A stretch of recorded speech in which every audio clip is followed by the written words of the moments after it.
Welcome back to the Goodol'boys channel. Today we're doing a quick little video on how to change the oil, and we're going to go over some literature in the manual for those of you guys out there that don't have a manual. So right now I have 1,748 miles on the bike. So I've got about 1,000 miles on the oil since the last oil change, so it's time to change the oil. So changing the oil is pretty simple. You have a shiny bolt up under here, or cap really. Takes a 15/16 inch socket. 15/16. So guys, the drain bolt cap is actually metric, so what you're actually gonna need is a 24mm socket. I have a pretty bad habit of using whatever socket is closest that fits. That being said, the 15/16 inch socket is actually a pretty good fit. Basically all you're doing is removing this. You do want to get your bike nice and warm before you change the oil, just so every little bit of oil comes out of the engine. Just unscrew it. Be careful because it's going to be hot. When it flows like that, you know it's hot. Don't forget there's a spring under this cap too, so you don't want to just unscrew it carelessly. You want to carefully unscrew it, and you want to hold it on there until all the oil's mostly out, and then you can go ahead and grab the cap and the spring. Don't forget there's also a little screen filter up in there as well. So we have our cap and spring off the bike. Now if we zoom up in here, you can see the little filter I was talking about. It's just a mesh screen. You can see it's kind of a bubble shaped thing, and the bubble is facing out towards us here. If I zoom out, the bubble is facing out towards us. Grab this thing out of here. And I'm not seeing any major metal shavings or anything, so it's looking like we're in good shape. Take this and put it right back on there. Same orientation that it's gonna go back in the bike. So now we just let it drain out the rest of the way. All right guys, so we have the genuine Hawk 250 owner's manual here. While we're waiting for the oil to drain out of the bike, we're just going to show you guys the specs on the oil changes.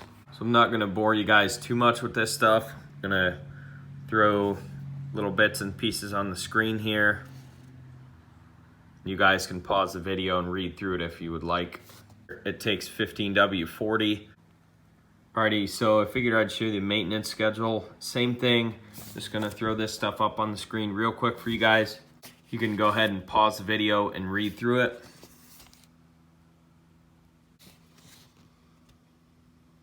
Look at the engine oil here. You can see in the first 600 miles, we need to replace it. R stands for replace. At 4,000 miles, we need to replace the engine oil, and so on. 8,000, 12,000, 16, 20, 24,000 miles, it needs replaced. So you have about 4,000 mile oil change intervals. For me personally, I think that going 4,000 miles between oil changes is probably stretching the engine oil life a little bit. Now, if you're on-road riding and you're riding it very easy, you'd probably be fine, but for me, I'm on-road and off-road, so I like to change mine right about every 1,000 miles. In the future, I would like to do a oil test. You take a sample of your oil, you send it into a company, and they let you know how much oil life you actually have left. I'd be really curious to actually see if you can run the oil for 4,000 miles in this bike. All right, it's time to put this thing back together. So first, you have your cap.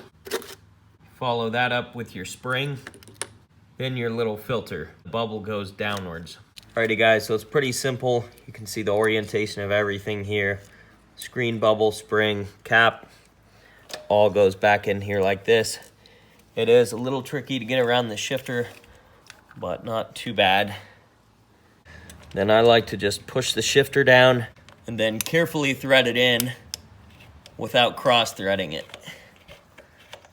Now all we want to do is just snug it. No need to over tighten it.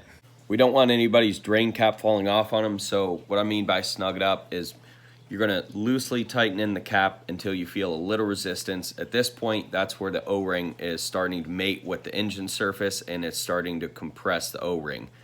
Once you get there, you tighten the cap through the resistance, and you'll feel a bottoming out sensation. That's when the metal surface of the cap is starting to mate with the metal surface of the engine. So once you get there, metal on metal, you just want to take the wrench, turn it a little bit more, and then you've got it snug down. When you tighten your cap using this technique, it's going to do a couple things for you. Number one, your cap won't fall out. Number two, you won't strip your threads. Number three, it's going to make it easier to take the plug out for the next time you got to change the oil. Once your drain cap is reinstalled, don't forget to refill the engine with oil. It's a common mistake. I'm using this 10W40 motorcycle oil.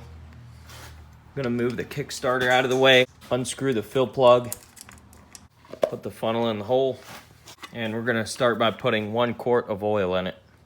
Now we're going to take our fill plug / checker. We're not going to thread it in, we're just going to set it in there. Check the oil. Looks like we need more. Now I'm going to add half a quart, and we'll recheck it again.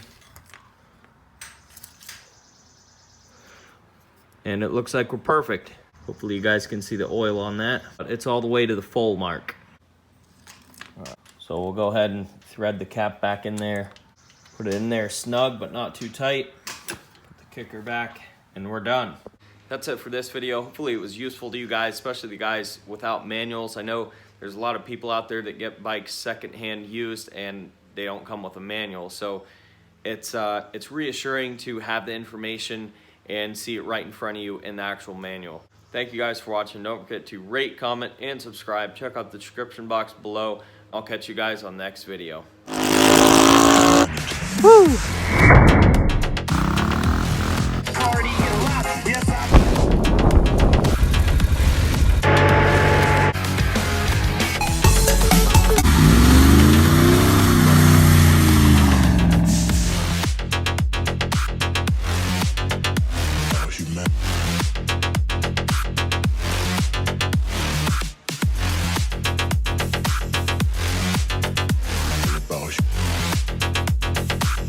It's all about humanity.